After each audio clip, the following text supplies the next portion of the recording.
bani domba, Kedar dan Nebayot akan berhimpun padamu, dipersembahkan ke hadapan Tuhan. Tiada yang mustahil bagimu ya Tuhan Yesus. Di negeri kami akan terjadi kebangunan rohani yang belum pernah kami saksikan. Dan jikalau Engkau hendak melakukan itu, ingatlah kami. Ingatlah gereja ini.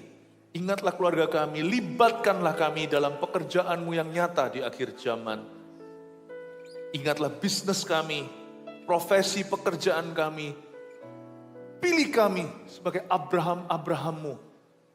Ya Tuhan Yesus, menjadi alat-alat pilihan-Mu, menjadi kendaraan-Mu. Raja di atas segala raja, Engkau ada di sini.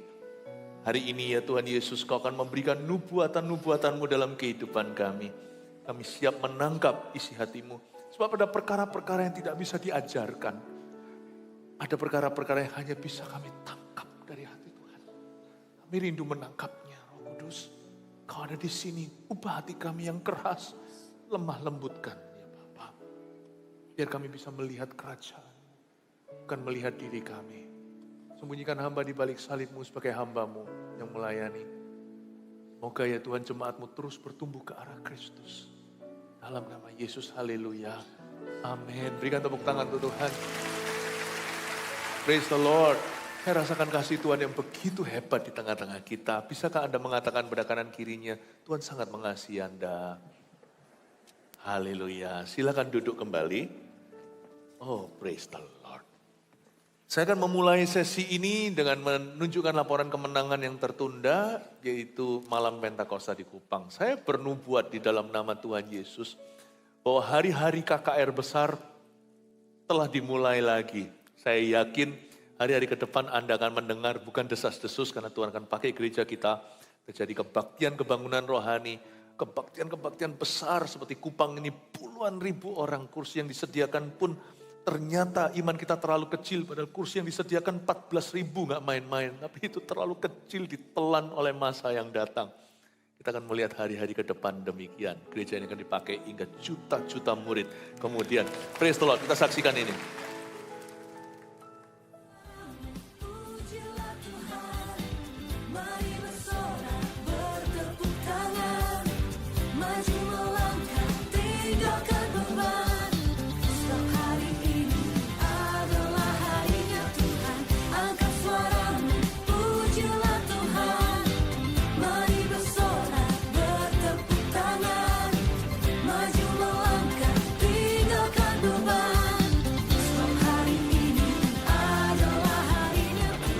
Yesus, aku haus, curahkan Roh Kudus-Mu.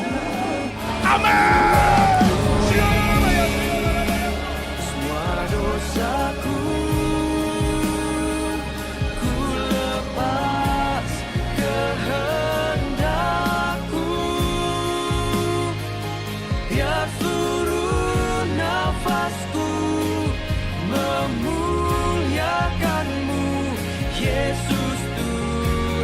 Kau rajaku.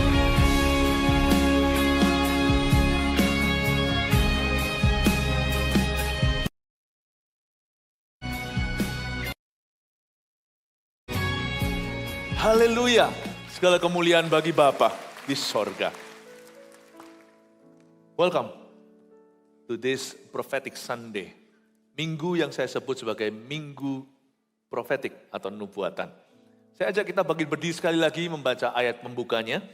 1 Tesalonika pasal 5 ayat 19 dan 20 bunyinya. Mari kita baca bersama dalam hitungan ketiga.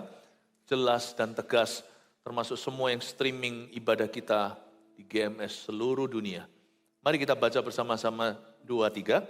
Janganlah padamkan roh dan janganlah anggap rendah nubuat-nubuat. Sekali lagi, 2-3. Janganlah padamkan roh dan janganlah anggap rendah nubuat-nubuat. Amin. Silakan duduk. Menu ibadah hari ini sebagai berikut. Please jangan ketinggalan salah satu. Ibadah pertama saya bicara tentang talita kum. Apa artinya bangkit supernaturally. Secara supranatural di sisi kita harus radikal kalau bangkit bagi Tuhan. Nah ibadah berikutnya demikian. Sekarang kita masuk ke ibadah 2, pulau-pulau yang jauh. Mari kita tangkap nubuatan Allah. Ada hal-hal yang gak bisa kita pelajari sih, harus kita tangkap mentah-mentah dari hati Bapa. Saya juga tidak akan memberikan teaching so much, lebih banyak ke arah rema-rema, dan Anda harus menangkapnya dengan iman. Yesaya 60, kita mulai ayat 5-9 saya baca dulu. Siap-siap untuk menangkap sesuatu dari Roh Kudus. Ayat 5 bunyinya. Pada waktu itu, engkau akan heran melihat dan berseri-seri. Engkau akan tercengang dan akan berbesar hati. Sebab kelimpahan dari seberang laut akan beralih kepadamu, dan kekayaan bangsa-bangsa akan datang kepadamu. Sejumlah besar unta akan menutupi daerahmu. Unta-unta muda dari Midian dan Eva. Mereka semua akan datang dari Sheba. Akan membawa emas dan kemenyan serta memberitakan perbuatan masyur Tuhan. Segala kambing domba Kedar akan berhimpun kepadamu. Domba-domba jantan Nebayot akan tersedia untuk ibadahmu. Semuanya akan dipersembahkan di atas mezbahku sebagai korban yang berkenan kepadaku. Dan aku akan menyemarakkan rumah keagunganku. Siapakah mereka ini yang melayang seperti awan dan seperti burung merpati ke pintu kandangnya? Sungguh akulah yang dinanti-nantikan pulau-pulau yang jauh. Kapal-kapal Tarsis berlayar di depan untuk membawa anak-anakmu laki-laki dari jauh, perak dan emasnya dibawa serta, untuk nama Tuhan Allahmu dan oleh karena yang Maha Kudus Allah Israel, sebab ia mengagungkan engkau. Katakan amin dulu. Firman-firman ini adalah firman kepada bangsa Israel. Salah satu arti dari ayat-ayat ini adalah untuk masa-masa milenium nanti atau di akhir zaman Israel dipulihkan sebagai bangsa pilihan Allah. Dan Tuhan berjanji nanti apa akan terjadi, kelimpahan bangsa-bangsa dipindah, segalanya. Firman Tuhan itu selalu bermata dua lebih dari satu, tapi dia bicara kepada gereja perjanjian baru. Dia berbicara tentang kita juga. Ini adalah surat Nabi Yesaya. Ini kitab nubuatan Allah. Nubuat tidak boleh kita ngawur mengartikannya. Fondasinya tidak berubah. Dekorasi arsitektur sebuah gedung bisa gonta-ganti, tapi yang tidak bisa diganti adalah struktur. Jadi saya nggak bicara soal struktur, struktur itu teachingnya atau doktrinnya.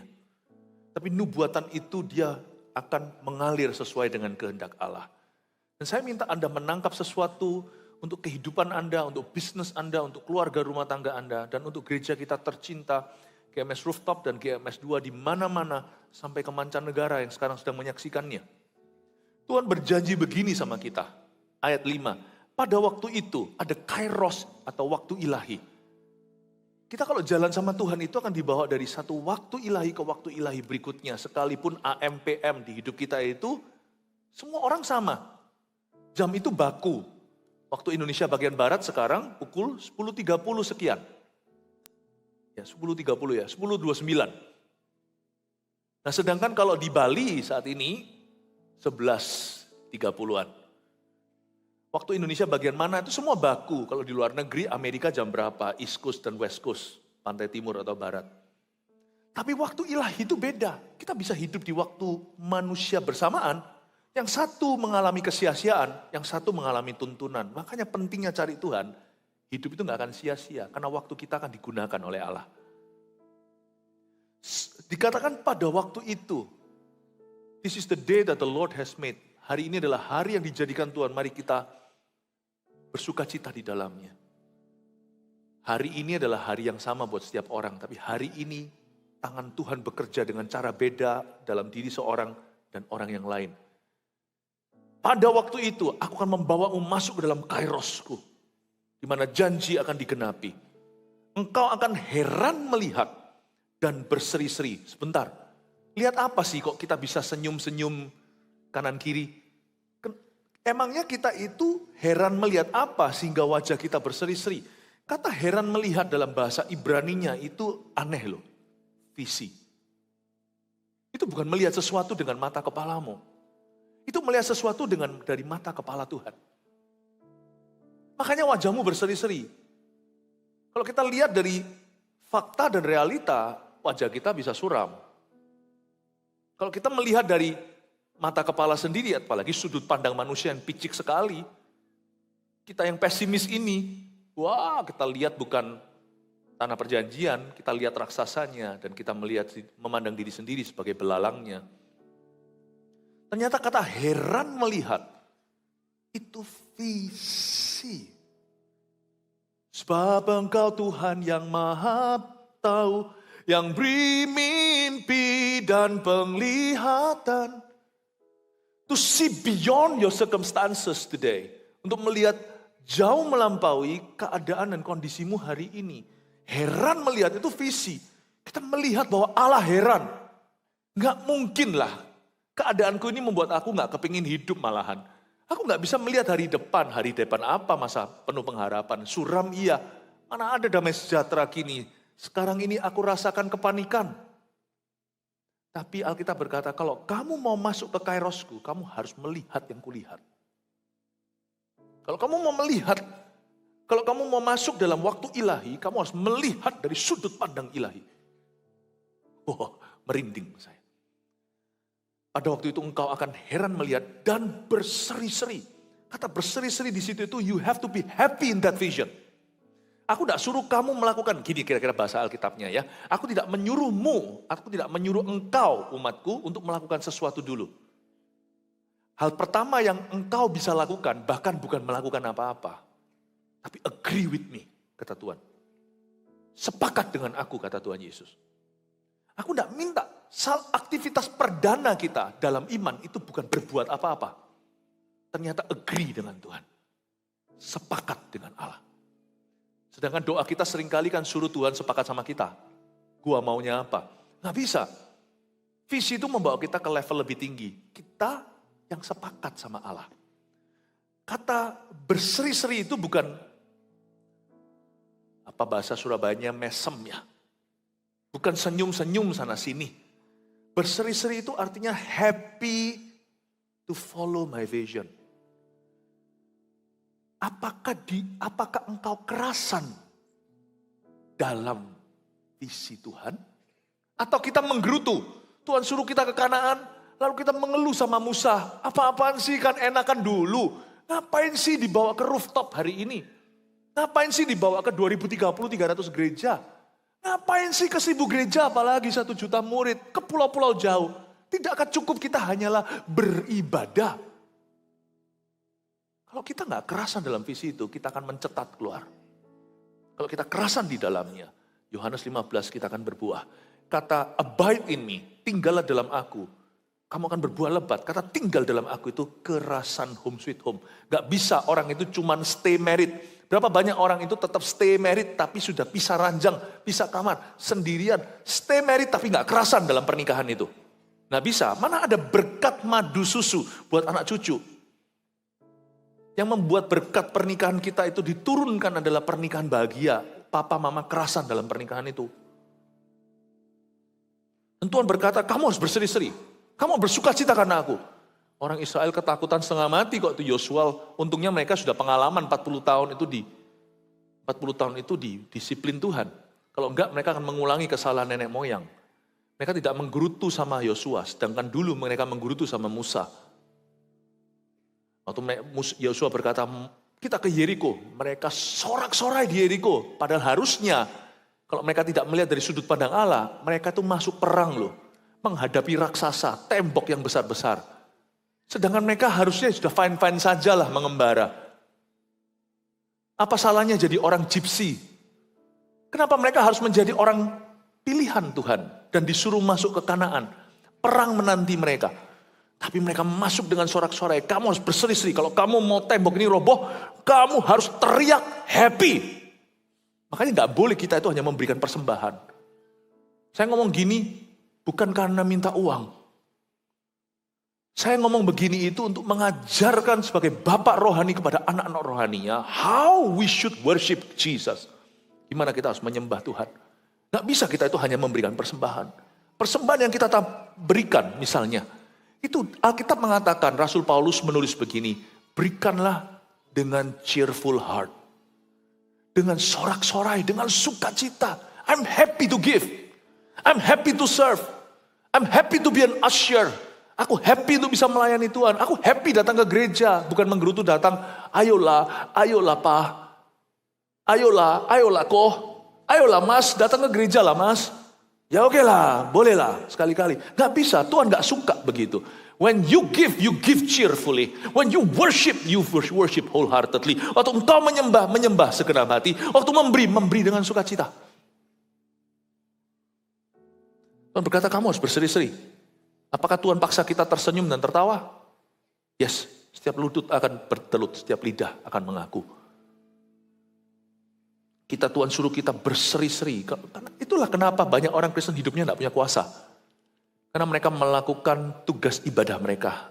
Atau ibadah mereka secara lahiriah. Tapi memungkiri sukacitanya. Oh, pada waktu itu engkau akan heran melihat. Dan berseri-seri. Engkau akan tercengang dan akan berbesar hati. Dilanjutkan di sini penjelasan berseri-seri itu apa? Tercengang. Kata tercengang di sana itu seperti orang yang jatuh cinta. Jatuh cinta, love struck.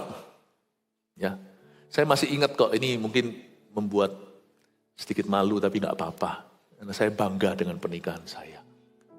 Saya pertama kali first kiss sama istri saya itu seperti orang bengong. Gitu. Setengah jam kemudian tuh kayak love struck, tahu nggak? Love struck itu kayak orang yang setelah mungkin kena sengat apa gitu. Saya nggak bisa sadar-sadar digini-ginikan orang, rasanya kayak, ya. Makanya itu jangan sembarang kissing anak-anak muda. Pastikan itu untuk pasangan hidupmu yang dari Tuhan. Dan love struck itu artinya apa? Itulah tercengang. Itu kayak orang yang bukan homesick tapi love sick. Kayak mereka itu feeling blue bahasa Inggrisnya. Itu maksudnya, kalau kita sama visi dari Tuhan, visi gereja kita apa? Mendirikan 1000 gereja lokal yang kuat dan 1 juta murid. Emangnya itu visi gua, itu bukan visi saya. Kalau saya, Bapak Ibu kalau tanya, saya hanya ingin peaceful life, sungguhan. Kalau Anda tanya saya secara orang-orangan, saya hanya ingin hidup damai. Saya cuman kepingin good life, hidup yang baik. Saya itu gak kengangguran. Memberikan hidup saya. Dari umur 18 tahun, ku serahkan cita-cita. Kenikmatan masa muda, dari umur 18 saya jadi hamba Tuhan. Saya lepaskan semuanya. Orang boleh kasih harta lah, kasih apa. Saya kasih masa muda saya yang menurut saya jauh lebih berharga daripada hanya sekedar harta yang bisa dicari kembali. Masa muda gak kembali. Buat apa sih? Kadang-kadang saya pikir ini visiku kah atau visi kami? Bukan. Kalau ditanya orang-orangan, saya hanya kepingin hidup yang tenang. Tapi Tuhan tuntun ke dalam perang. Mendirikan 1000 gereja lokal yang kuat, itu tidak gampang. Penuh tantangan, perizinan warga setempat, didemo, diviralkan, mau ditutup. Ini gereja-gereja sekarang yang saya maksudkan, nanti kita doakan. Lagi menonton kita, GMS Binjai, GMS Tabanan. By the way, kalau Anda menyaksikan ini, we are with you. Kami bersama denganmu, jangan khawatir. Dituntun masuk perang, mendirikan 1000 gereja lokal yang kuat dan 1 juta murid. Anda itu bukan bergabung dalam sebuah gereja waktu Anda bergabung dengan GMS. Anda bergabung dalam kerajaan Allah. Oh haleluya, kasih tepuk tangan untuk Tuhan. Pinginnya sih cuman gimana ya di masa tua atau masa-masa saya sudah setengah baya, maunya itu cuman ke gereja itu cuman adem AC-nya. Duduknya enak, cuman ibadahlah seminggu sekali. Masuk sini dikasih visi dari Tuhan. Yes. I think lebih baik begitu ya. Karena intisari bergereja telah bergeser sejak 2000 tahun lalu. Gereja mula-mula tidak didirikan karena Tuhan mau rumah ibadah. Diturunkan 120 api di atas kepala itu untuk membawa Injil sampai ke mancanegara. Amanat agung telah jelas, Yerusalem ditinggalkan ke Yudea, Samaria sampai ke ujung dunia. It's never on God's mind to play church. Banyak gereja hari ini murtad di seluruh dunia. Gereja yang berdiri tapi tidak pernah berdiri, tidak pernah terdaftar di sorga. Dia terdaftar mungkin di organisasi dunia. Never been a church in God's eyes. Tidak pernah menjadi gereja di mata Allah. Pahami sesuatu. Kalau saya main gereja-gerejaan, mendingan saya jadi orang kafir. Kalau saya bergereja beneran. When I fall in love, I really will fall in love. When I hate, I will be the greatest hater. When I love, I will be the greatest lover. Saya membuat suatu kesimpulan dalam hidup ini, kalau sama Tuhan tidak boleh setengah-setengah. Kalau saya benci, saya benci. Kalau saya cinta, saya cinta. Kalau saya masuk surga, saya tidak mau kaki saya di neraka. Kalau memang mau masuknya neraka, udah gak usah ngintip surga. Amin Bapak Ibu Saudara. Terlalu berat mungkin firman ini? Saya rasa firman ini yang menjadikanmu Kristen. Bukan yang menjadikanmu pengikut. Oh, berikan kemuliaan bagi Tuhan.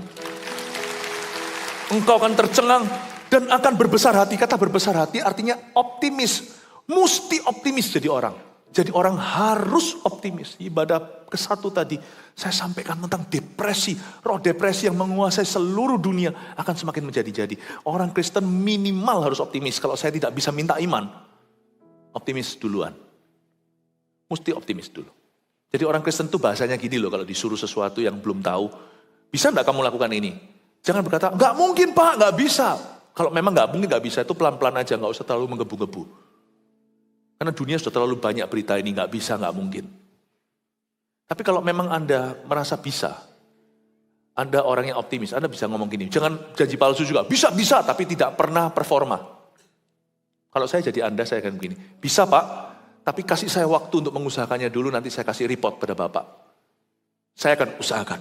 Saya lebih suka orang yang realistis dan berkata, I will try my best. Jangan tolak di depan, gak bisa dulu. Kalau itu sesuatu yang memang sudah di jalur hidupmu. Saya akan usahakan Pak, semoga bisa. Doakan ya Pak, saya akan usahakan, kasih saya 1,5 minggu, saya kembali ke Bapak dengan report, dengan hasil. Lalu habis itu, kalau Bapak itu minta 100 kulit katan, seperti Saul minta sama Daud, bawa pulang 200 kulit katan, tunjukkan kepada dia bahwa bagi Allah tidak ada yang mustahil. Amin Bapak Ibu. Jadi orang itu harus optimis. Kamu harus berbesar hati. Apalagi kalau sudah dalam visi Tuhan. Berbesar hatilah. Jangan kecil hati.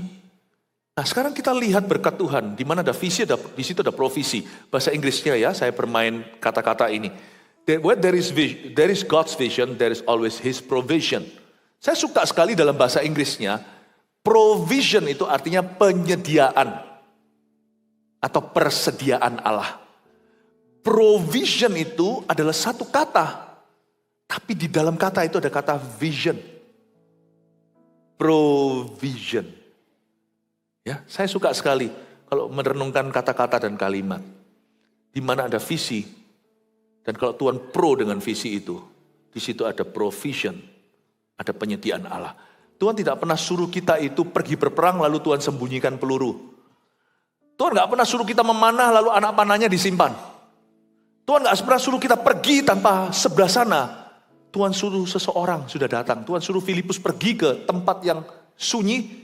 Tapi di situ Tuhan telah memerintahkan seorang sida-sida Ethiopia untuk datang. Tuhan gak pernah suruh kita melakukan sesuatu, lalu Tuhan tidak memberikan sumber dayanya kepada kita untuk melakukannya. Ayat berikutnya ayat 5b, sebab kelimpahan dari seberang laut akan beralih kepadamu dan kekayaan bangsa-bangsa akan datang kepadamu. Mari kita bedah setengah ayat ini.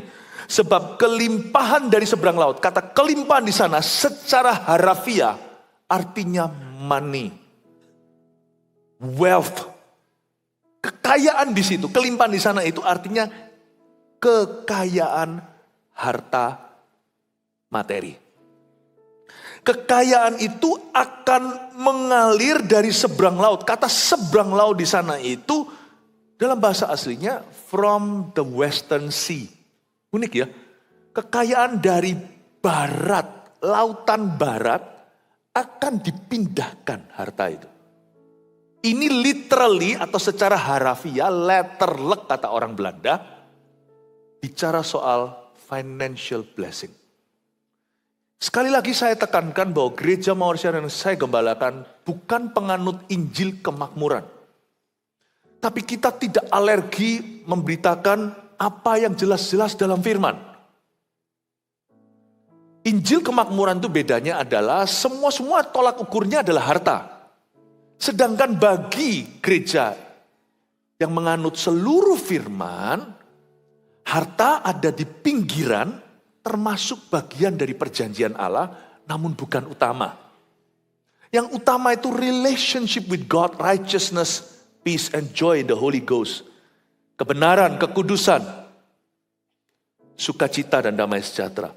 Tetapi saya tetap tidak bisa mengkorting firman, bahwa firman dengan gamblang berkata, kelimpahan dari seberang laut, lautan barat akan dipindahkan eastward, ke timur. Dan ini jelas sekali bicaranya. Jadi saya mau beritahu sesuatu di sini bahwa Tuhan juga menyediakan janji financial blessing dalam kehidupan putra-putrinya. Kalau gitu nggak mungkin Yesus mengajarkan doa Bapa kami, berikan pada kami hari ini makanan kami secukupnya atau rejeki kami. Give us today our daily bread atau blessing. Jangan sampai kalau kita nggak percaya berkat itu dari Tuhan dan kita nggak mengharapkan dari Dia, orang membuat kita merasa bersalah kalau kita berharap sesuatu yang materi dari Tuhan. Pertanyaan saya, lalu berharap sama siapa? Jangan-jangan orang yang tidak berharap sama Tuhan, nanti kalau dia kerja keras, dia berkata, tanganku yang membuatku kaya. Ujungnya sombong. Tapi orang yang tidak berharap sama Tuhan, nanti jangan sampai nanti ketika dia berhasil, selain sombong, dia berkata, ups, kebetulan, gua hoki. Gua hoki sesuai feng shui. Sesuai dengan tanggalnya. Nanti malah justru cari-cari tanggal keberuntungan. Udahlah, Bapak Ibu di sini kalau ada anaknya mau menikah, mau cari tanggal bagus itu nggak ada. Semua orang tanggal bagus yang cerai berapa? Yang cerai berapa? Nggak usahlah percaya gitu-gituan. Cari aja tanggal yang praktis. Tanggal bagus nggak ada. Tanggal buruk itu semua tinggal siapa yang jalani. Semua jadi bagus. By the way, Yeriko itu runtuh setelah dikelilingi 13 kali loh. Apes buat musuh, untung bagi umat Allah. 13 itu apes buat orang yang percaya. 13 itu untung buat kita yang tidak terpengaruh olehnya. Amin Bapak Ibu Saudara. Ulang tahunnya masih tanggal 21. Dirayakan tanggal 20. Tuh aku takut jangan nanti pendek umur. Berapa banyak orang ulang tahunnya tepat waktu mati dini. Rumah sakit gak pernah kembali. Rayakan ulang tahun saya 1 tahun sebelumnya gak apa-apa. Tiap hari boleh kirim cake ke sini. Saya tetap panjang umur kalau Tuhan berkata demikian daripada saya panjang umurnya tapi sia-sia hidupnya. Mendingan pendek tapi penuh. Tapi kalau bisa panjang dan penuh sekalian. Bapak Ibu coba pikirkan superstisi itu ridiculous atau konyol sekali. Gak usah percaya yang gituan. Janji berkat itu ada bukan kebetulan. Dan jangan sampai nanti sombong karena tangan sendiri. Asal kita itu imbang. Kita percaya Tuhan, namun kita bekerja keras. Kata Paulus di Tesalonika, lu gak kerja, gak usah makan. Jangan doa doang. Anda kira pendeta kerjaannya doa saja? Ikut sama saya 1 minggu, Anda muntah darah. Meeting ini, editing, ngatur ini segalanya, doanya, firmannya, khotbahnya, konselingnya, ketemu orangnya, social responsibility dengan pemerintah, dengan pejabat, dengan jemaat, pergi ke rumah sakit, pergi ke penjara. Ikut saya 1 minggu. Anda tidak kelihatan ujung utas talinya itu uang. Anda lakukan itu hanya untuk jiwa. Kalau Anda tidak panggilan, tidak akan tahan. Jangan jadi dokter juga. Kalau memang tujuannya adalah untuk mencari keuntungan. Bapak Ibu Saudara, saya mau beritahu sesuatu bahwa kita semua harus bekerja keras. Jangan hanya percaya berkat dari Tuhan lalu kita tidak berbuat sesuatu. You do something. Saya buka rahasia, saya bukan tidak dalam kondisi paling fit sekarang. Kemarin sudah diminta untuk saya cuma khotbah 2 kali. Saya bilang no, I'm gonna give my best for my church. Saya mau khotbah 5 kali hari ini, kuat, doakan supaya saya kuat. Saya nggak apa-apa, nggak sakit, cuman badan saya masih agak lemas-lemas sedikit. Tapi saya 5 kali hari ini akan kuat. Saya mau memberikan yang terbaik untuk Tuhan, untuk Anda. Siapa bilang nggak kerja keras? Tim hari ini yang bekerja dengan saya semuanya nanti itu Redo dan kawan-kawan semuanya itu 5 kali nih. Itu ini akan duduk di situ 5 kali sampai kursinya jamuran nanti. Kasih tepuk tangan untuk mereka juga. I want you to understand that nothing substitutes for working hard. Not even praying hard. Tidak ada yang bisa menggantikan yang namanya kerja keras meskipun doanya keras. Doa itu keras. Ada hari-hari di mana kalau saya doa 3-6 jam. Itu masih terjadi dalam hidup saya sampai 7 jam hari ini. Saya masih doa sebanyak itu setiap hari. Akhirnya terbuka juga. Tadi pagi saya berkata saya nggak mau buka. Rahasia kebuka juga. Saya ajak sekali-kali doa sama saya 7 jam. Non-stop. Kalau Anda tidak punya roh doa yang kuat, Anda tidak akan tahan. I want you to understand that we all work hard. Therefore the church grows. Gereja ini bertumbuh karena pekerjaan, karena kerja keras. Semua bagiannya, semua sukarelawannya, semua full timernya. Kalau Anda mau lihat apapun bertumbuh di hidupmu seperti gerejamu, bekerja keras juga. Tapi doanya jangan kurang. Doaku masih 3, 2, 3, 6, 7 jam sehari. Saya masih doa keras, meskipun pekerjaan saya keras. Saya minta Anda tidak mengorting apa-apa. Kerja keras perlu, doa dengan sungguh-sungguh juga perlu. Berikan tepuk tangan untuk Tuhan Yesus yang tercinta. Kelimpahan dari seberang laut akan beralih kepadamu. Saya suka kata beralih kepadamu. Beralih kepadamu di situ artinya dititipkan. Luar biasa loh. Beralih itu artinya converted and then entrusted. Coba ya bahasa Inggrisnya. Converted itu conversion yang juga diartikan pertobatan.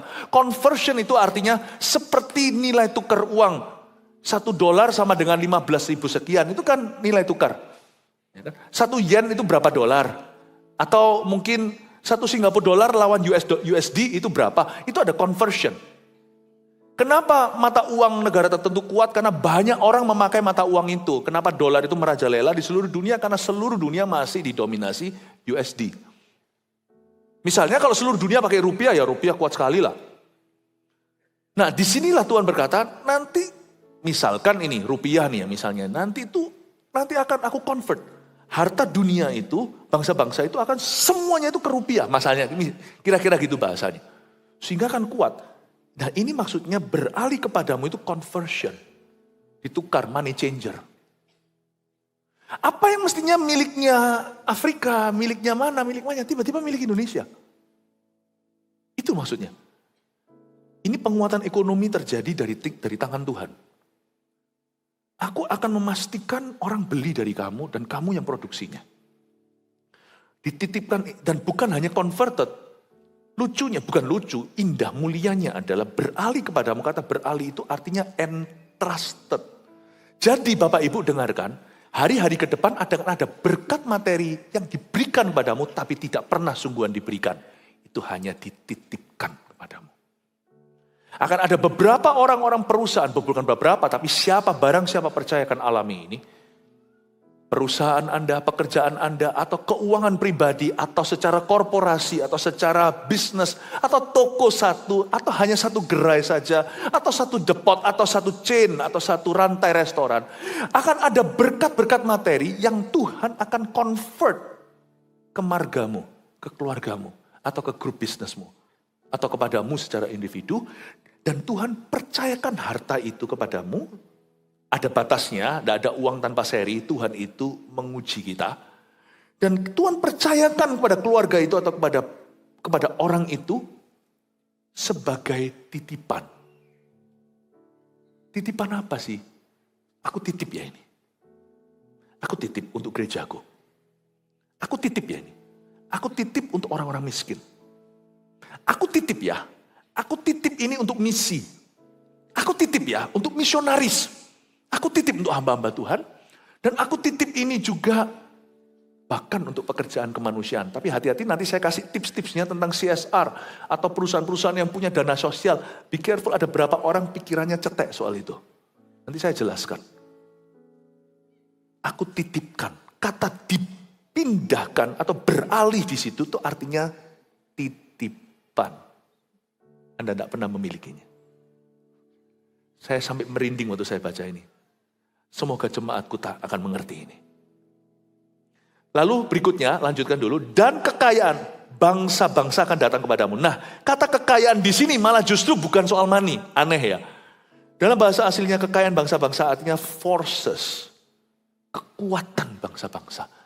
Berarti nanti akan ada terjadi gelombang yang namanya an army of investors and developers itu akan, atau sebuah tentara investor dari luar negeri, bahkan developer, pengembang atau orang-orang ahli dari luar negeri akan turut membangun. Tapi nanti kebaktian berikutnya saya baru jelaskan. Kebaktian berikutnya ada unsur-unsur ini yang saya harus jabarkan. Tentang bagaimana anak-anak kita harus sekolah hari-hari ke depan sebagai orang percaya di Indonesia. Nanti saya jelaskan, not now. How we must groom our children. Soalnya nanti anak kita akan punya 2 jalur. Jalur memerintah atau gigi jari. Hanya 2. Dengarkan nubuatan Tuhan. Tuhan tidak pernah melakukan sesuatu kepada siapapun tanpa menunjukkan dulu kepada para nabinya. Nanti saya jelaskan, tapi sekarang izinkan saya mengatakan bahwa Tuhan telah menubuatkan sejak Yesaya bahwa kekayaan bangsa-bangsa, kekuatan mereka itu akan dipindah skill-skillnya. Ayat 5. Ayat 6, sorry. Sejumlah besar unta akan menutupi daerahmu. Masa Tuhan tertarik sama unta toh? Ayat ini sampai hari ini setelah Israel berdiri sebagai negara 1948, negara berdikari, tetap Israel nggak dipenuhi dengan unta, seperti Australia dipenuhi kanguru, atau seperti Selandia Baru dipenuhi domba, tetap nggak unta. Maksudnya apa? Ini pasti bukan unta yang Tuhan maksudkan, pasti orang. Coba kita baca. Sejumlah besar unta akan menutupi daerahmu. Unta-unta muda dari Midian dan Eva. Mereka semua akan datang dari Sheba. Akan membawa emas dan kemenyan dan sebagainya. Unta-unta muda dari Midian. Midian adalah anak Abraham dari istri Keturah setelah Sarah meninggal dunia. Catat itu dulu. Midian itu termasuk anak Abraham tapi tidak termasuk 12. Tidak termasuk keturunan perjanjian. Nah itu orang gak ngerti dan mereka tidak menjadi salah satu daripada suku Yakub. Sedangkan Eva adalah anaknya Midian, cucunya Abraham. Berarti ini secara nubuatan juga bisa bicara tentang youth and children, anak-anak muda, anak-anak kecil dari gereja-gereja tradisional yang sudah tidak lagi menurunkan kuasa, tapi secara lahiriah. Paham ya? Seperti saya katakan tadi, struktur tidak boleh berubah, tapi tafsiran bisa berkembang. Strukturnya nggak boleh berubah. Ini tetap untuk Israel, tapi untuk kita gereja perjanjian baru, kita harus mengerti maksud Allah di balik setiap ayat ini. Untuk konteks kita dan untuk konteks negeri kita Indonesia. Jadi saya melihat dari ayat ini, bahwa Tuhan pedulikan unta muda dari Midian, bahkan Eva, itu berarti keturunan kedua ketiga dari orang-orang Kristen yang pernah lahir baru, namun sekarang turun-temurun bukan lagi orang pilihan, tapi secara lahiriah dan tradisional. Ini bicara tentang kantong-kantong Kristen di Indonesia. Christian pockets di Indonesia dari Sabang sampai Merauke. Tuhan ternyata peduli loh. Orang berkata, kenapa kita harus merintis gereja di tempat-tempat yang saya sempat mikir, tempat-tempat sudah notabene juga Kristen. Kristen gak Kristen, kita ini 1000 gereja lokal 1 juta murid itu sampai kemana-mana. Kantong atau bukan, percayalah. Saya pernah sekali waktu mendengarkan intimidasi seperti ini kok rasa agak guilty, iya ya. Apakah salah strategi? Saya sudah doa sih, saya doa lagi masuk hadirat Allah, saya dapat ayat ini. Aku tetap akan mengutus keturunan-keturunan Yakub untuk bicara ke keturunan-keturunan Midian. Dan mungkin Midian akan menganiaya kita. Mungkin akan diviralkan. Silakan. Kita mendingan viral sebagai pembaptis daripada viral sebagai pembunuh. Kita akan viral menjadi seorang pembawa kebangunan rohani daripada viral sebagai seorang pecina. Monggo mas, silakan. Haleluya. Haleluya. Pahami ini, unta-unta muda dari Midian ini adalah anak-anak Abraham pula. Mereka semua akan datang dari Sheba, akan membawa emas dan kemenyan serta memberitakan keperbuatan masyhur Tuhan. Sheba itu mana? Mereka semua akan datang dari Sheba. Ini kok ke kiri kanan dia, Midian, Sheba. Ini beberapa lokasi dan beberapa geografi terwakili. Sheba itu Ethiopia. Anda ingat gak Queen of Sheba yang datang ke Salomo di zaman purbakala? Atau Ratu dari Sheba. Sheba ini Ethiopia. Mereka akan membawa emas dan kemenyan. Waktu saya baca ini, saya dapatkan sebuah nubuatan tangkap ini. Hari-hari ke depan, tidak secepat itu bisa menggantikan USA atau Amerika. Orang-orang yang kerjaannya besar, hubungannya dengan Amerika ini ceritanya, betul-betul ekspor impor apa? Dalam waktu 10 tahun mungkin belum terasa pengaruh. Tapi firman ini berkata dalam konteks Indonesia, dengar baik-baik bahwa nanti hari-hari ke depan akan increasing, akan semakin bertambah. Bisnis-bisnis yang datang, wealth and business ya, kekayaan dan bisnis yang akan datang dari benua Afrika, China dan India. Itu akan lebih banyak meningkat di Indonesia. Jadi siap-siap pasang radar soal itu. Dalam 10 tahun, 15 mungkin belum bisa menggantikan Amerika. Amerika tetap pasar terbesar, tapi melemah. Demikian pula Eropa. Anda akan mulai lihat Afrika, Anda harus mulai lirik. Sedangkan Indochina, seperti Vietnam, Kamboja, dan sebagainya. Laos juga, mereka masih semi terbuka, Dan mereka akan menjadi pengikut persis di belakangnya dan biasanya akan banyak bersaing dengan Indonesia soal manpower. Performanya lebih cepat, lebih murah. Akan banyak pabrik pindah di sana, mungkinan terjadi. Tapi mereka bukanlah dari sisi atas hulu ke hilirnya. Hulu ke hilirnya tetap negara maju. Negara maju nanti itu Anda akan lihat kebangkitan Afrika di hari-hari ke depan. Waktu saya baca ini, saya merasakan dalam hadirat Allah, setelah 6-7 jam berdoa, saya merasakan beritahu pada jemaatmu, ya jemaatnya Kristus maksudnya, untuk siapkan diri ke situ. Belajar bahasa Chinese. Tak lama yang lalu saya lagi makan kue tiao somewhere, tidak ngendorse nih. Saya disapa sama satu orang Batak, jemaat kita di GMS Kalimantan, kerja di sana. Saya disapa, lalu ngomong, saya tanya, kamu sekolah di mana? Saya sekolah di China, di mana gitu. Saya lupa, di Beijing kalau nggak salah. Saya bilang, hah? Terus langsung dia ngomong dalam bahasa Chinese sama saya, kaget saya. 1,5 tahun baru bisa orang Batak asli, ngomong bahasa Chinese, memang secara mother tongue, secara pengulasan pronunciation, penghafalan, ya, itu tidak seperti orang asli. Tetapi kosakatanya sempurna. Itu kelihatan orang belajar sungguhan. Cuman 1,5 tahun back and forth ngomong sama saya dalam bahasa Chinese. Sampai dilihat seluruh orang yang lagi pegang sendok garpu kue tiao. Kalau lihat saya mungkin mereka curiga, ini orang Taiwan kali. Tapi kalau lihat dia nggak mungkin. Saya bilang sama dia, peifuni, saya sampai gitu. Saya bilang, saya kagum. Dia bilang, oh nali, bukan. Dia bilang, tuh sejauh atau apalah. Bukan tang atau gimana, nggak tahu ngomong apa. Dia, wah, saya sampai sungkan-sungkanan sama dia. Saya perlu sujud. Wah, peifuni. Saya kagum, luar biasa. Ini orang sudah berada di jalur nubuatan Allah. Orang Afrika pun mulai bicara bahasa Chinese. Inggris sih gampang, semua kita sudah Inggrisan. Kalau Anda pintar, dan pintar mendengar suara Tuhan, maksudnya bukan pintar itu otaknya. Kita akan mempersiapkan diri untuk 20 tahun ke depan. You prepare yourself. Saya tidak mau jemaat yang tumpul.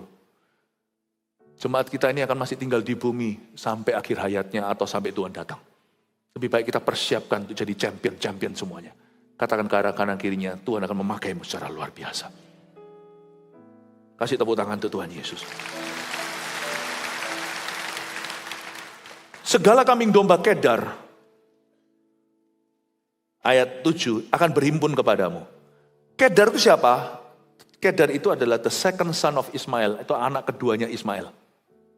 Domba-domba jantan Nebayot akan tersedia untuk ibadahmu. Kata domba-domba jantan dalam bahasa Ibraninya itu men. Laki-laki. Enggak bicara tentang domba, Tuhan enggak tertarik sama animal. Nebayot adalah anak sulungnya Ismail. Kenapa kok anak bungsunya Ismail yang disebut dulu, setelah itu anak sulung? Semua berkat yang Anda alami, yang kelihatan dari sisi mustahil pindah kepadamu, itu baru permulaan Bapak Ibu. Itu belum anak sulungnya dimunculkan Tuhan. Makanya jangan GR dulu, jangan percaya diri keterlaluan sehingga meninggalkan Tuhan, atau jangan sampai puas di titik ini. Bahwa semua yang kita lihat sekarang, kalau Anda dan saya ngira misalnya yang di Surabaya ini, rooftop ini sekarang wow gimana, ini belum apa-apa. Saya curiga, ini hanyalah pangkalnya. Nanti branch atau nanti cabang-cabangnya jauh lebih besar. Nanti kita akan lihat rooftop di seluruh dunia yang lebih dari ini. Apapun yang Tuhan berikan sekarang itu baru kedarnya. Baru Allah kedarnya. Belum Nebayotnya. Makanya itu jangan kita itu berbicara besar kalau baru diberkati Tuhan. Kalau kita itu baru diberkati itu jangan sampai kita meninggikan diri. Apa-apaan. Rendah hati aja terus supaya Tuhan bisa terus tinggikan. Jadi orang itu pokoknya ngendek aja. Mau disikat diam aja. Mau disalah ngerti, jalan terus. Mau dilempar batu gak usah cari siapa yang lempari. Mau digonggongin anjing, kafilah berlalu. Udah, Tuhan yang tinggikan terus. Persiapkan dirimu. Hidup gak hanya sebatas hari ini. Orang bilang begini, orang bilang begitu, itu terserah mereka. Hiduplah untuk Tuhan yang masih laju terus. Oh haleluya, domba jantan Nebayot akan tersedia bagi ibadahmu. Ada 2 concern di hati Tuhan yang saya mau sampaikan. 2 concern ini. harus Anda tangkap dengan iman. Dari ayat 6 dan ayat 7 saja yang kita baca, belum ayat 8 seterusnya ya, masih ada 2 ayat lagi saya jelaskan. Ayat 6 dan ayat 7 ini saya mendapatkan 2 concern yang saya tangkap dalam doa saya. Satu, kantong-kantong Kristen harus diselamatkan di Indonesia. Kantong-kantong Kristen yang mudah tercuri.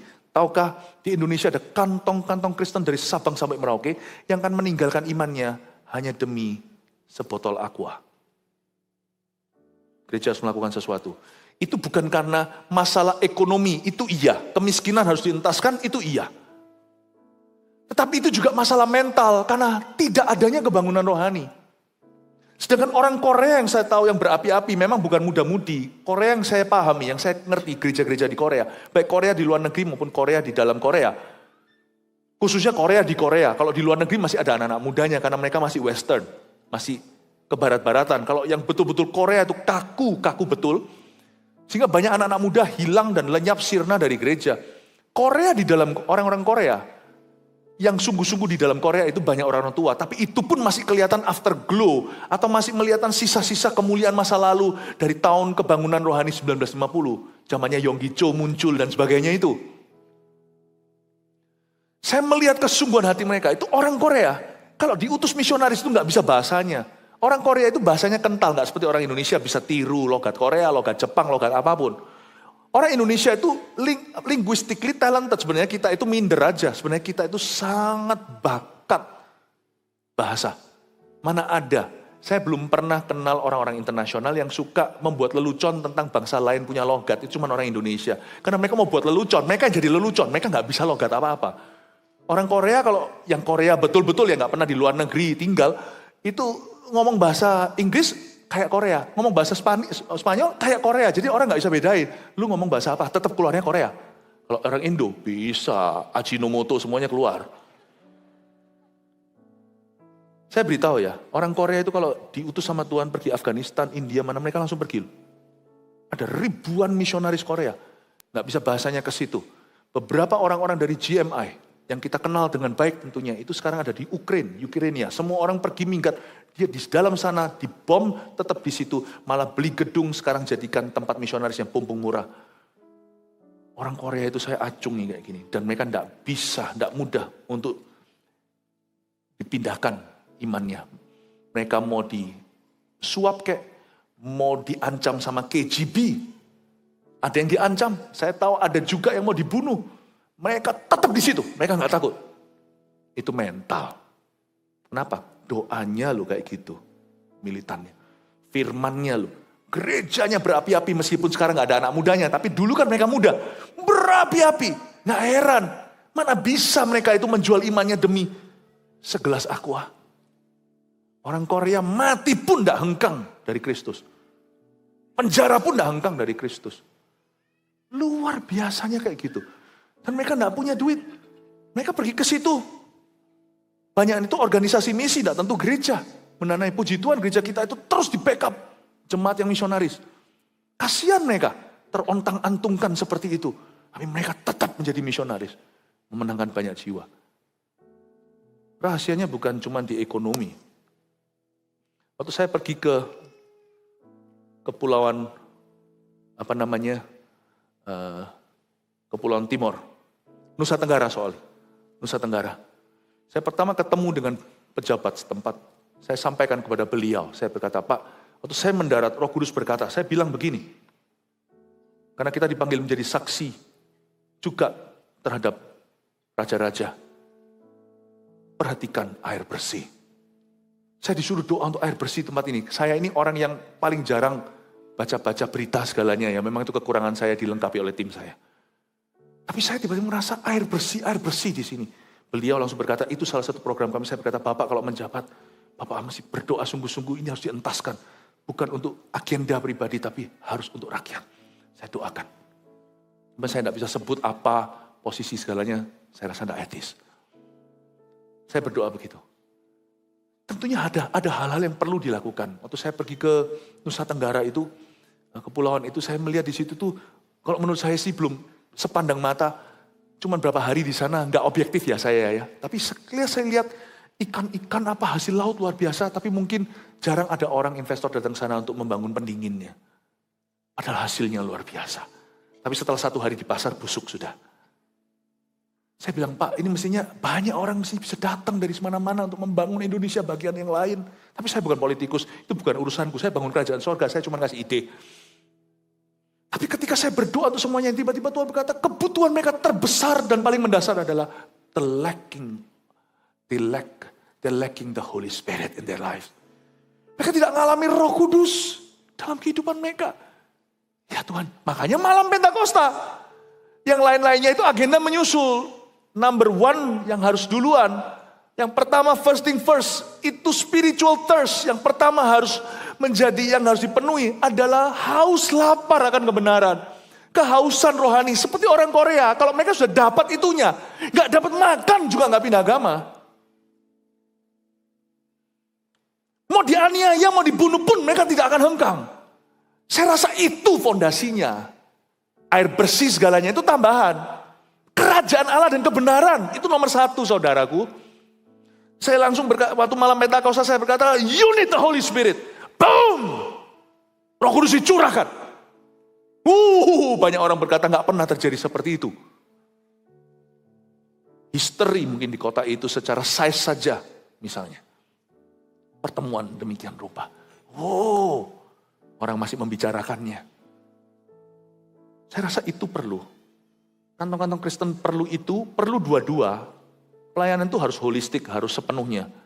Air bersih juga perlu, pendidikan juga penting. Sandang pangan papan itu harus diberikan. Jangan ngomong tentang firman kalau orang tidak bisa makan. Makanya kita juga ada yayasan namanya Mawar Sharon Peduli, itu terus dijalankan. Janji kita waktu kita masuk rooftop, terus jalankan MSP.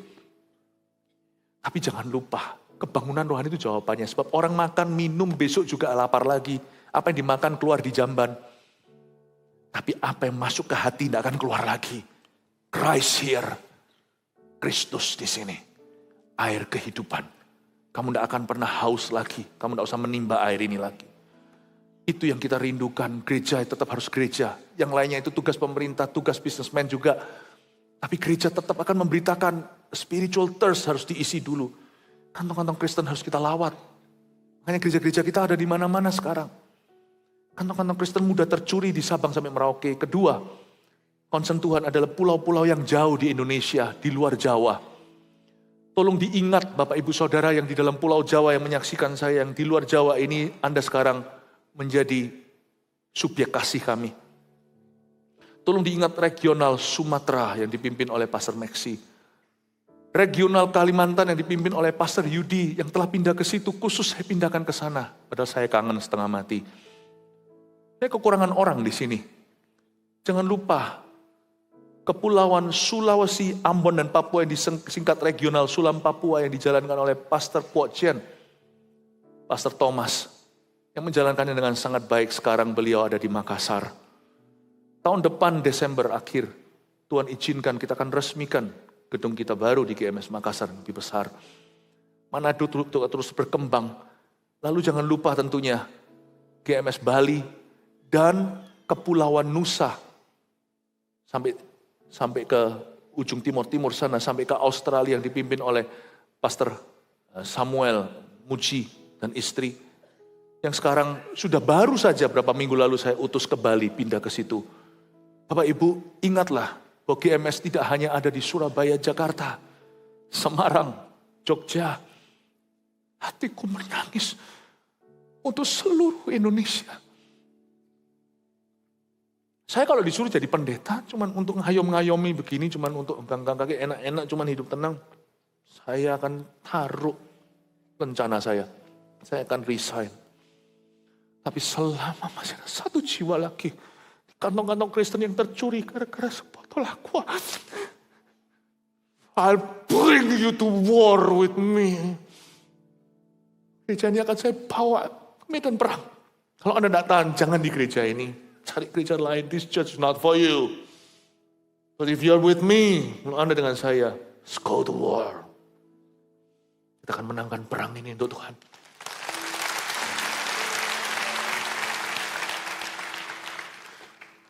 Pengusaha-pengusaha dengar saya. I don't want your money. I want you to understand this. If you don't understand this, your money is no good. Kalau Anda tidak mengerti ini, uangmu tidak ada gunanya. Sekarang saya jelaskan kenapa banyak pengusaha salah kaprah. Sedikit lanjutkan ya. By the way, oke, ayat 8 aja langsung. Siapakah mereka ini yang melayang seperti awan dan seperti burung merpati ke pintu kandangnya? Kata siapakah mereka ini yang melayang seperti awan itu, kedengarannya sama seperti Yesaya 6 ayat 8 panggilan Yesaya, siapa yang akan pergi untuk aku? Siapa yang pergi untuk kami? Allah Tritunggal berbicara. Siapa yang akan kami utus? Ini aku, utuslah aku, bukan ini aku, utuslah dia. Inilah Yesaya, siapakah mereka ini yang melayang seperti awan? Yesaya 6 ayat 8.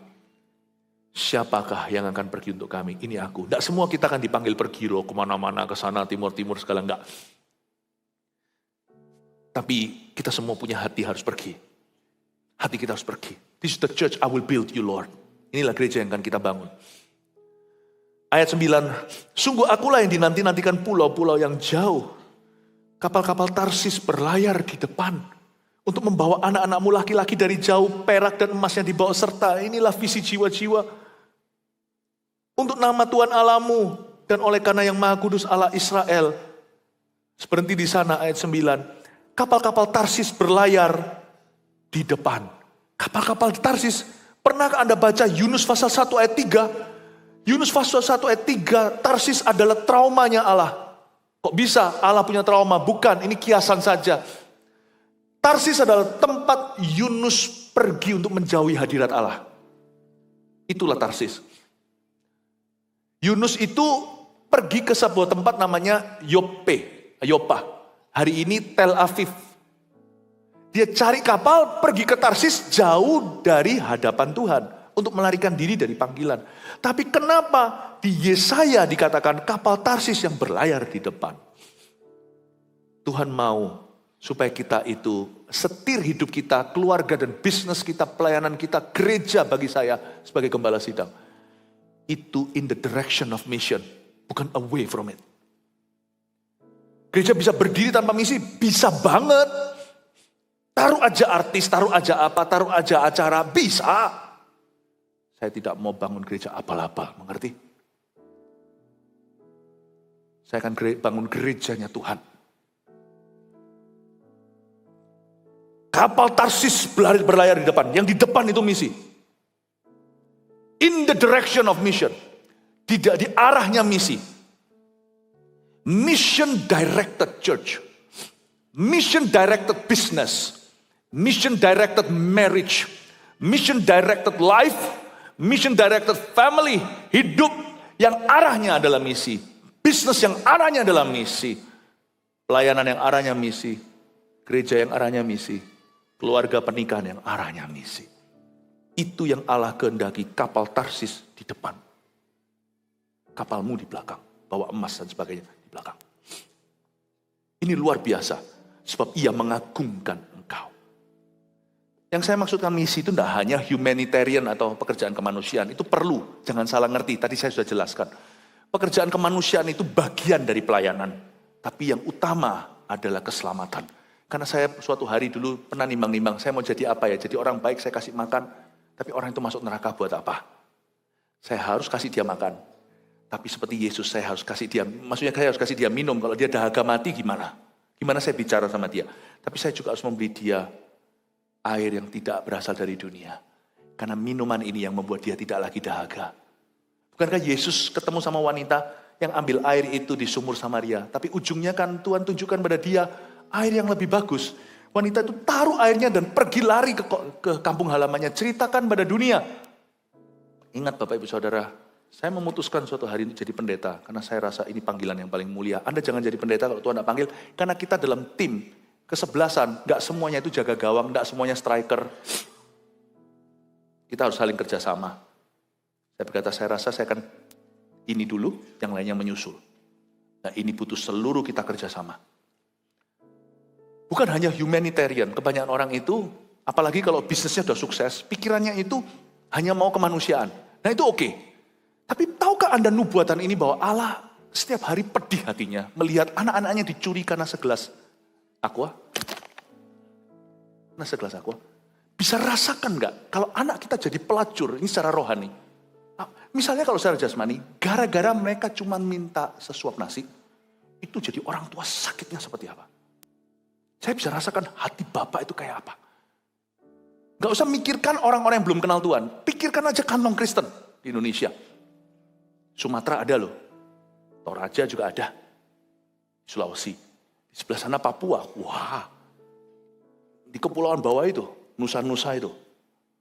Nusa Tenggara. Itu. Tahukah terjadi human trafficking dan sebagainya? Saya rasa gereja tidak perlu menjawab semuanya itu bagian polisi atau aparat. Tapi puji Tuhan kalau ada aparat yang takut akan Tuhan, yang part of the gereja yang punya misi, sehingga nanti kalau sebagai pejabat, dia tidak akan menyalahgunakan, dia akan punya misi dari Tuhan. Saya bersyukur. Gereja tidak boleh melakukan segala sesuatu, gereja mau jadi klinik, gereja mau jadi hospital, gereja mau jadi apa, gereja tetap jadi gereja. Tugas kita utama adalah memberitakan Injil dan memuridkan jemaatnya dalam profesi yang berbeda-beda. Nah, izinkan sekarang saya bicara kepada para pengusaha juga. Pengusaha kalau sudah sukses, pikirannya banyakan begini, ingin buat yatim piatu. Which is okay ya. Jangan salah ngerti ya, tolong perhatikan saya. Which is okay, orphanages itu bagus. Tapi tahukah Anda ketika kita Gereja Mawar Sharon, kita GMS, Yayasan Mawar Sharon Peduli melalui Yayasan MSP, kita ada rumah keluarga, kita jadi semakin mengerti bahwa yang dibutuhkan oleh keyatim piatuan dalam orphanages atau rumah seperti ini, itu bukan more money loh. Atau bukan fasilitas kalau Anda tahu. Yang dibutuhkan itu selalu sama, baik itu gereja kayak dalam konteks dana sosialnya, bisnis kayak semuanya itu kita akan kecentok satu. Tuayan itu ada, pengerja kurang. Maninya ada, uangnya ada, fasilitas tidak kurang. Semua orang ke sana mau buang. Tapi yang jalankan papa mamanya di situ tuh. Karena yang dibutuhkan oleh yatim piatu bukan more toys. Misalkan kalau ada 10 perusahaan, yatim piatu terbatas, semua lempar ke sana. Bukan malah justru nanti jadi anak yang dimanjakan. Tiba-tiba semua mainan yang dibutuhkan mereka itu figur ayah ibu. Papa mama. Mereka tidak butuh mainanmu. Uang juga tidak bisa beli segala sesuatu, mereka bisa memberikan pendidikan, bajunya. Tapi figur yang hilang itu siapa bisa nambah? Disitulah minus pekerjanya. Makanya itu orang-orang yang berniat baik, gak ada salahnya. Menurut saya ini hanyalah kekilafan. Misalnya kalau anak saya ulang tahun, saya panggil yatim piatu semua, saya kasih makan semuanya. Oke ya, kalau ada yang tersinggung tidak ada kesengajaan. Saya gak mikir siapa-siapa dan saya gak tahu siapa-siapa. Kita kumpulkan semua. Lalu kita ulang tahun semua anak yatim piatu suruh nyanyi Happy Birthday to you. Nyanyi untuk sinyonya. Nyanyi untuk anak masnya. Happy Birthday to you, Happy Birthday. Itu mereka tersenyum tertawa karena mereka harus. Tapi dalam hati kenapa aku gak pernah diulang tahun kan begini.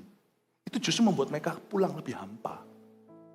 Menurut saya kalau memang anak Anda ulang tahun, mau sama yatim piatu, jangan beritahu kalau lagi ulang tahun. Fokusnya gak ke anakmu. Main aja sama mereka, ajak semuanya, seolah-olah nggak terjadi apa-apa, cuman memang itu hari dimana Anda mau luangkan dengan yatim piatu. Jangan fokus, beritahu anaknya dulu, it's not about you. Kalau kamu memang melakukan ini mulia di mata Tuhan. Kamu berkorban, tidak jadi starnya, superstarnya. Kamu biarkan mereka, kamu membuat mereka jadi, bahagiakan mereka aja di hari ulang tahunmu, tanpa mereka tahu itu ultahmu. Mereka nggak usah sebut, udah ngasih makan apa segalanya, ini ngasih mainan juga nggak apa-apa, ini itu, tapi kasih waktu. Yang dibutuhkan mereka itu perhatian, kasih waktu, dan edukasi secara pribadi, bukan sekolah. So you can make as many orphanages as possible. Kalau Anda tidak bisa produce orangnya, sama dengan gereja tantangannya, produce orangnya. Sekarang gereja kita itu udah banyak. Tidak semua ada hamba Tuhan, saudara. Belum semua ada gembala sidang. Nanti Anda akan lihat gereja perintisan kita itu banyak tahun ini aja, itu lumber luar biasa. Belum ada gedung tetap, belum ada gembala sidangnya. Gedung gampang lah. Gembala sidangnya belum ada. Jadi banyak orang mau yatim piatuan begitu. Apalagi kalau Sweet 17, yatim piatunya semuanya orang lihat, wow. Aku 17 kerja, nyambi kerja ini. Gak cuma sekolah. I don't think it's the best idea, kecuali kalau Anda mau low profile. Gak usah mikir tentang dirimu. Nah itu lain cerita. Jangan buat mereka curiga itu hari ultah. Yang dibutuhkan oleh yatim, perhatian, teladan. Konsistensi dalam mengedukasi secara pribadi, bukan secara sekolah atau akademis. Yang dibutuhkan adalah cinta kasih, waktu. Jadi kalau memang Anda terpanggil untuk buka yatim piatu, you jadi bapak yatim piatunya. Kalau enggak jangan cuman gelontor uang ke sana. Kalau enggak ada orang puji Tuhan. Kalau enggak lepaskan jabatanmu, itulah peristirahatanmu atau pensiunmu. Taruh, jadilah apanya di yatim piatu. Datang ke sana tiap hari 4 jam. Senin sampai Jumat. Luangkan waktu cerita, tell stories, dan pelayananmu diterima Tuhan. Kalau semua hanya mau buka yatim piatu seperti itu misalnya, itu hanya to make you feel good. Itu tidak menjawab kebutuhan sang yatim. Itulah sebabnya businessman butuh gereja. Gereja tidak mikir sampai ke situnya, gereja mikir gimana caranya non-profit organization ini terus berjalan. Untuk terus melahirkan orang-orang yang sekalipun kita gaji secara tetap supaya mereka juga butuh pakaian, mereka butuh sandang pangan. Kita pikirkan gimana caranya mereka melayani itu tanpa pamrih. Makanya itu jangan sekali-kali pengusaha berusaha untuk jadi gereja. Gereja juga jangan melakukan usaha. Itulah sebabnya kita perlu bekerja sama dalam tubuh Kristus ini. Semoga ini Anda menangkap ini. Dan mulai hari ini Anda berbisnis, berkeluarga, lakukan segala aktivitas dalam spirit nubuatan Allah yang benar. I love you. God bless you. Ku datang membawa doaku untuk bangsa dan negeri ini yang kau kasihi. Ku datang membawa tangisku untuk bangsa dan negeri ini yang kau sayangi. Telah lama umatmu menunggu kebangunan rohani yang sejati. Telah lama umatmu berseru, belas kasihanilah bangsa ini. Kami akui segala dosa kami, bertobat dan merendahkan. Mari kita semua bangkit berdiri. Kau berfirman,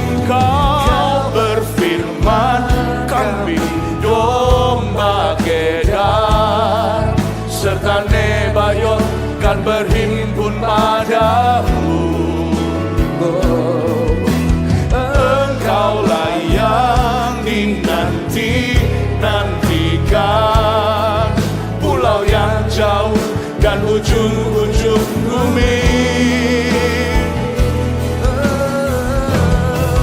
Selamatkanlah, pulihkanlah, bawalah bangsaku percaya padamu. Selamatkanlah, pulihkanlah, bawalah negeriku sujud menyembahmu Tuhan. Dari awal kita nyanyikan, ku datang membawa doa, ku datang membawa doaku untuk bangsa dan negeri ini yang kau kasihi. Ku datang membawa tangisku untuk bangsa dan negeri ini yang kau sayangi. Telah lama umatmu menunggu kebangunan rohani yang sejati. Telah lama umatmu berseru, belas kasihanilah bangsa ini. Kami tangkap isi hatimu Tuhan, kami tangkap nubuatanmu. Kami akui segala dosa kami, bertobat dan merendahkan diri. Kau berfirman, kami bertobat serta Nebayot kan berhimpun padamu.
masuk di sesi doa syafaat, saya minta semua kita akan berdoa secara korporat, tidak ada penonton.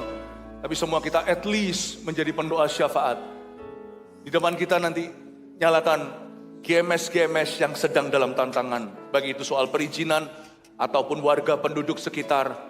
Tidak mudah menanam gereja, apalagi gereja yang benar. Tapi kita berdoa. Dan kalau jemaat-jemaat yang disinggung di sini sedang menyaksikan secara online seperti saya katakan tadi, we are with you. Jangan takut, jangan berdoa sama-sama. Kita hadapi bersama-sama. Regional Sumatera, Jawa Barat, Kepulauan Nusa dan Kalimantan ada masing-masing gereja-gereja ini. Hati saya tertuju ke GMS Binjai hari ini dan juga GMS yang lainnya juga. Saya berdoa supaya terjadi tangan pertolongan Tuhan yang dahsyat. Anda tidak perlu tahu masalahnya seperti apa, detil-detil, doa aja pokoknya. Dan kita akan berdoa dalam bahasa Indonesia dan bahasa lidah. Saya minta Pak Philip Fandi untuk bisa memimpin di dalam kategori ini. Mari silakan. Mari Bapak Ibu yang saya kasih dalam Tuhan, kita arahkan tangan kita kepada layar yang di depan. Bagi saudara-saudari yang online streaming langsung, kita satukan hati kita akan berdoa di dalam bahasa Indonesia. Kita bersama-sama dalam bahasa roh dulu, kemudian kita berbahasa Indonesia. Ya, kami satukan iman kami sekali lagi Tuhan. Mengangkat tangan Tuhan bagi saudara-saudara kami gereja GMS yang ada dalam tantangan Tuhan mereka. Engkau yang sendiri memberi kekuatan, Kau turun tangan ya Tuhan. Oh kami bawa di hadapan-Mu, kami satukan iman kami saat ini. Hidalah batakaya syanda dada barada barada baya sedededededede. Oh rabatakaya syakara la barada marade bebe baba baba baba baba. Kidada barada la la la la. Kita berdoa secara korporat sekarang. Kami angkat di hadapan-Mu sekali lagi ya Tuhan. Campur tangan-Mu Tuhan terhadap setiap tantangan, masalah yang ada. Tuhan yang buka jalan, Tuhan campur tangan. Setiap perizinan yang ada, Tuhan Engkau yang tahu Tuhan segala jalan yang terbaik. Tuhan menggerakkan setiap instansi, orang-orang yang terkait, memberikan kemurahan hati dan kebaikan hati. Oh izin akan diberikan dengan cara yang dahsyat. Keajaiban-keajaiban akan terjadi. Beri kekuatan kepada jemaatnya, beri kekuatan kepada pastornya Tuhan, kepada pemimpinnya.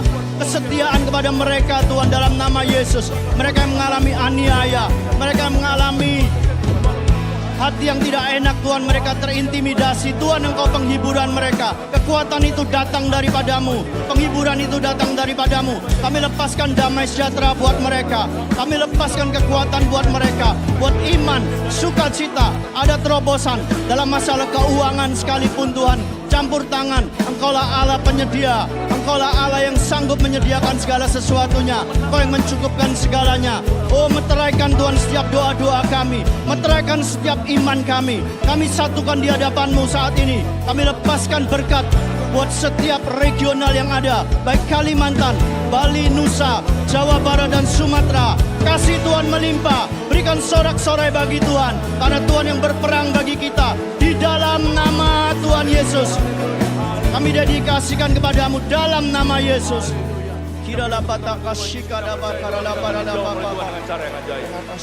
Berikutnya di kategori berikutnya ini adalah perayaan kita.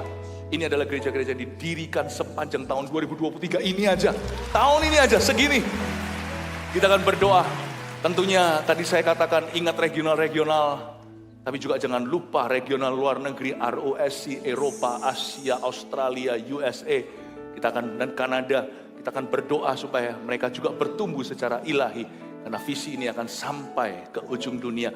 Dan Anda lihat di sini kalau ada kata GMS perintisan itu berarti jemaatnya udah ada banyak.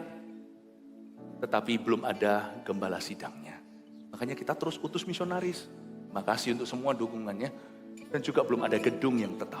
Nah kita akan berdoa juga supaya mereka suatu hari Tuhan segera akan panggil orang-orang yang kapal-kapal Tarsis, Yunus-Yunus yang ke situ nanti yang Tuhan utus ke sana. Mari kita sama-sama ulurkan tangan, kita minta Cien untuk memimpin bagian ini. Oh, arahkan tangan kita berdoa buat Tuhan mengirimkan kebangunan rohani di setiap tempat-tempat perintisan kita dibuka. Tuhan kirim kuasa percepatan juga.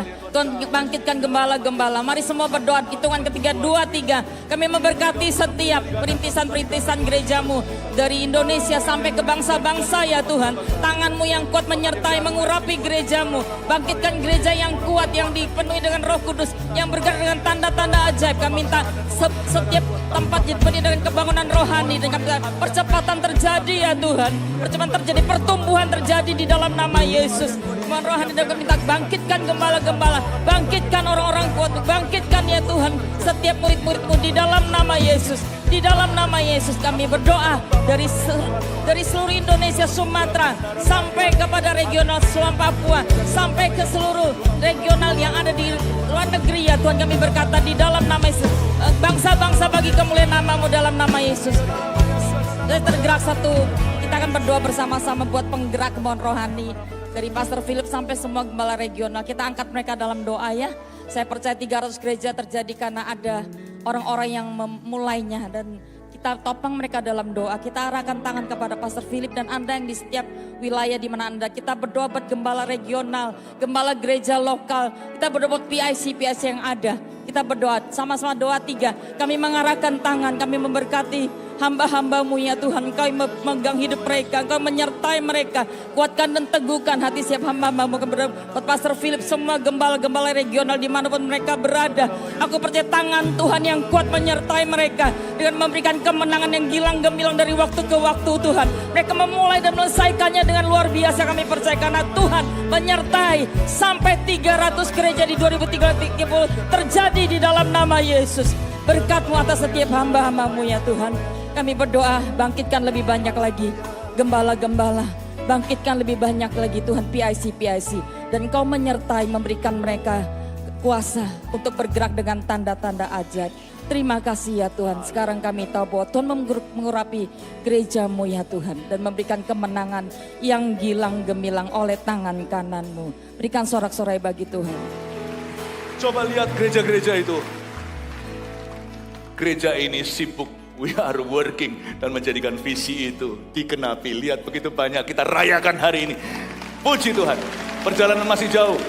Saya percaya Tuhan semakin mengurapi kita. Semakin mengurapi kita. Mari kita mengangkat tangan kita. Uramakahanna Yesus.